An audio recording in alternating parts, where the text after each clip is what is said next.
नमस्कार मंडळी, पुन्हा एकदा आपलं मनपूर्वक स्वागत आहे आपल्या माहिती मंडळ या युट्यूब चॅनलवरती.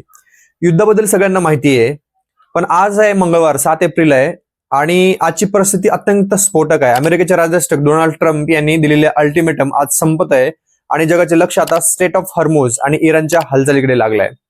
मित्रांनो, आज 7 एप्रिल ती रात्र आहे ज्या रात्री संपूर्ण जगाचे नशीब बदलू शकते. जसे की डोनाल्ड ट्रम्प यांनी इराणला इशारा दिलाय, तो इशारा दिलेला आहे, तो शेवटच्या टप्प्यात आहे. काय खरोखर आज रात्री इराणवर हल्ला होणार? काय स्टेट ऑफ हॉर्मुझ युद्धाचे केंद्र ठरणार? या सगळ्या गोष्टीची सविस्तर माहिती आपण या व्हिडिओमध्ये बघणार आहोत. नमस्कार, मी पांडुरंग दत्ताळ आणि आपण पाहताय माहिती मंडळ. सध्या इराण, इस्रायल आणि अमेरिका यांच्यामध्ये सुरू असलेल्या युद्धाने भीषण वळण घेतलेलं आहे. ट्रम्प यांनी स्पष्ट केलंय की जर इराणने आमच्या मागण्या मान्य नाही केल्या तर त्याचे परिणाम त्यांना भयानक भोगावे लागतील. ट्रम्पनी हे सुद्धा म्हणले की इराणवर आम्ही असे हल्ले करू की इराण हे 100 वर्ष उठू शकणार नाही. ट्रम्प यांनी आज त्यांच्या सोशल मीडिया प्लॅटफॉर्मवर एक अत्यंत कडक संदेश दिलाय. ते म्हणतायत की आज रात्री एक संपूर्ण संस्कृती नष्ट होईल, a whole civilisation will die to night.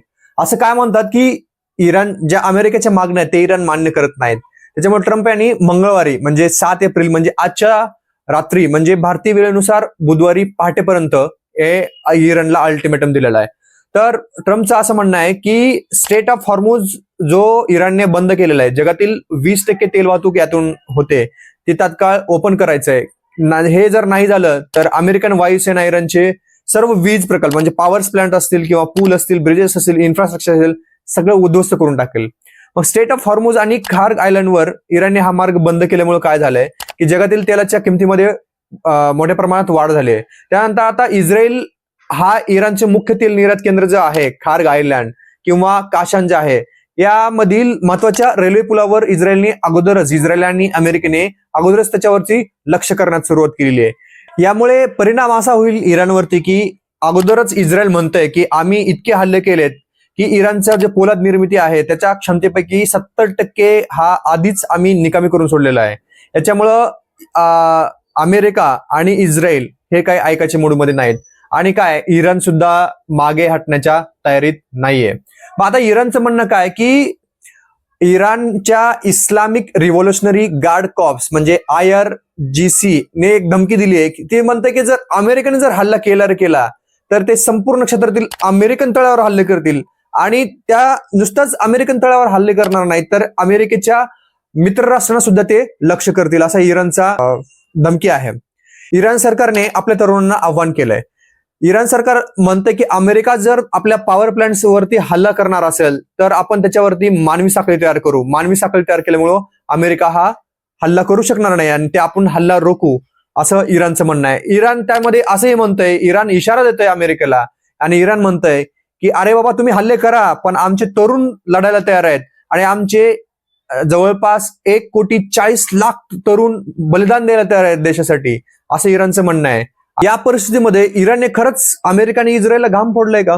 कारण अमेरिका आणि इस्रायल दोघे मिळून लढत असताना एकटा इराण हा त्यांना पुरून उरतोय. मग इराण सुद्धा पाठीमागे गेला तयार नाही, अमेरिका ऐकायला तयार नाही आणि इस्रायल तर हल्ले करण्यावरच आहे.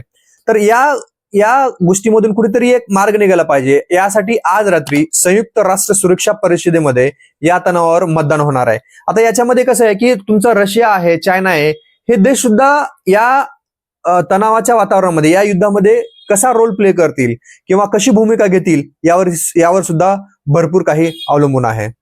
या तिघांच्या मध्ये युद्ध थांबवण्यासाठी किंवा एक तोडगा काढण्यासाठी अनेक देशांनी प्रयत्न केला, पाकिस्तानने प्रयत्न केला, बाकीच्या देशांनी प्रयत्न केलाय.